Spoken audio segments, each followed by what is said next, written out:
Welcome to my elcome camera. The camera is a Raspberry Pi running a Pi HQ camera with a 120-degree lens. Currently, the camera is located just south of Salmon, Idaho and is pointed to the northeast.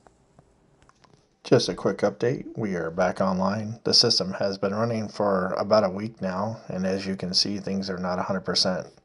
I need to work on my focus and maybe adjust my gains down a little. The lights from the Salmon Rapellers Air Base seem to be much brighter than before. I'll be up this weekend to see if I can get the system corrected. Thanks for watching.